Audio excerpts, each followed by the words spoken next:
Salut, salut, salut la famille. C'est chaud en France, c'est chaud. Aïe, aïe, aïe, aïe, aïe. Les politiciens français sont en train de se bousculer. Ils prétendent déjà qu'ils sont au pouvoir. Alors, ils demandent déjà, un, l'arrêt des transferts de fonds vers l'Afrique. Ils veulent saisir les biens des dirigeants africains. Il veut refuser les visas aux dirigeants africains et à tous les Africains qui viennent passer le tourisme en Europe là. Et enfin, ils veulent plus que les ministres et les grands directeurs dans nos pays pour venir se faire soigner. Ils ne veulent plus qu'ils viennent se faire soigner en France. Vous voyez un peu?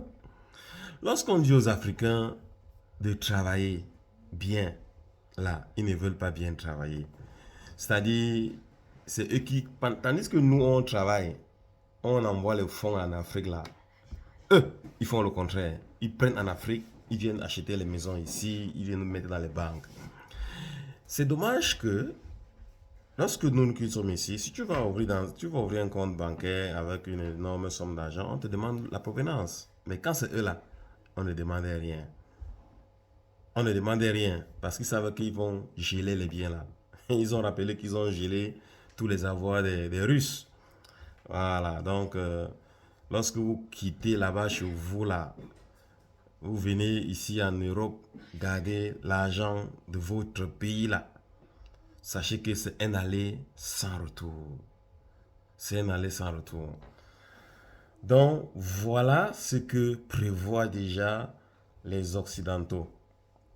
Les Occidentaux prévoient déjà ça, ce que j'ai cité là, pour nos dirigeants là. Chers dirigeants africains, moi je pense qu'il serait sage dorénavant, parce que le fait est fait. Pour ceux qui ont volé là, c'est un aller sans retour. Mais pour ceux qui n'ont pas encore volé, qui sont là, au lieu de travailler, ils pensent qu'à voler là, à venir garder ici là. Pensez à investir là-bas sur place. Pensez à aller même investir. C'est-à-dire que si vous ne voulez pas venir, vous ne voulez même pas investir chez vous, allez investir même dans un autre pays africain. Ça serait toujours l'Afrique. Mais pour la bonne prudence, moi je vous conseillerais de ne même pas voler. Et si vous avez volé, investissez chez vous. Que ça crée l'emploi. Parce que si vous avez volé et que vous avez créé... Bon, je prends un exemple, par exemple, aux Émirats Arabes Unis. Si ces Arabes, les Saoudiens là ont volé et ils ont encore investi là-bas, c'est bon, non?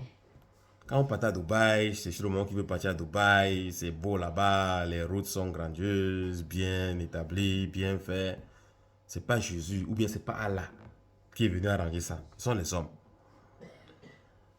Donc, si vous n'arrangez pas, vous êtes au pouvoir et que vous avez le privilège de travailler pour construire les routes, les hôpitaux, les gratte-ciel, tous les loisirs qui sont possibles, et vous ne le faites pas, vous pensez que c'est Allah, ou bien Jésus, ou bien Bouddha, ou bien je ne sais même pas encore quel Dieu va venir établir ça à votre place.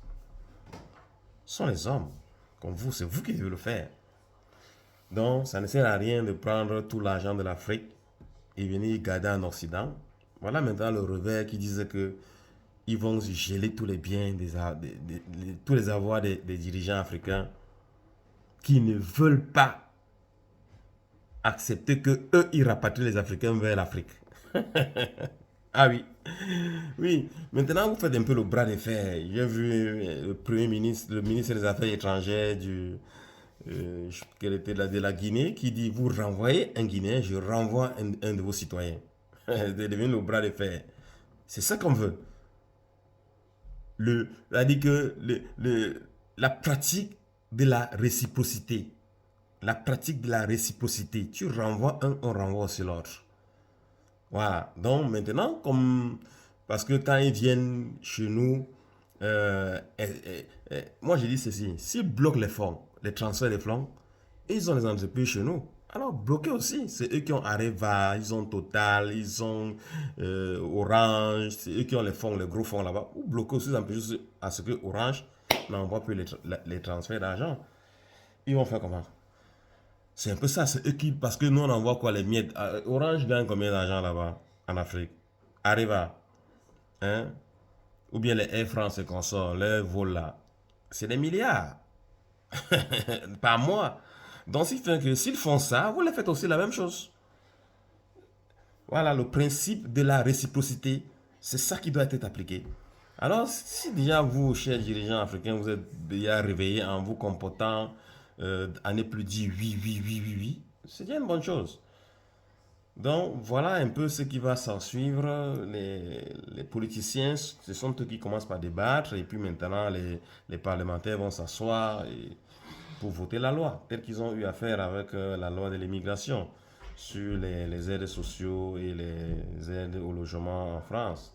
Donc, c'est un peu ça. Bon, c'est ce que je voulais partager avec vous, la famille. L'heure est grave, ça dit que les Français menacent de geler tous les avoirs des Français, des Africains. Voilà, des dirigeants. Donc, ne volez plus, cher président. Il faut travailler, il ne faut plus voler. Bloquer. Qui est très important. Absolument. Nous pouvons bloquer les virements des étrangers ici à leur famille là-bas, par la Western Union. Nous les bloquerons. Vous savez que ce sont des sommes colossales, que c'est sans doute dans la plupart de ces pays le premier poste de la balance des paiements. Ouais. Troisièmement, on les touche au portefeuille. Exactement. Troisièmement, ces gens-là veulent venir en France en tourisme. Beaucoup d'entre eux veulent venir en France en tourisme, en particulier la bourgeoisie de ces pays. Nous bloquerons les visas tant que leur gouvernement ne reprendra pas leurs délinquants et leurs clandestins. Je rappelle que même Emmanuel Macron l'a fait pendant 6 mois. Vous avez vu que personne n'était content. Malheureusement, Emmanuel Macron a cédé. Moi, je ne céderai pas. Quatrièmement, on peut monter en gradation. Les dignitaires de ces régimes ont des appartements, ont des propriétés en France. S'ils ne veulent pas reprendre leurs clandestins et leurs délinquants, nous les saisirons. Nous avons bien saisi les biens des oligarques russes. Enfin, et puis les biens africains. Je rappelle que ces gens-là, par ailleurs, veulent, en tout cas pour leurs dirigeants, se faire soigner en France, en particulier à l'hôpital américain de Neuilly. Je peux vous dire que moi, il n'y aura plus d'hôpital américain à Neuilly tant qu'il n'y aura pas de reprise des OQTF. Ça, je pense que c'est fondamental. Nous avons les moyens de faire pression sur ces gens. Il faut cesser cette complaisance et cette soumission.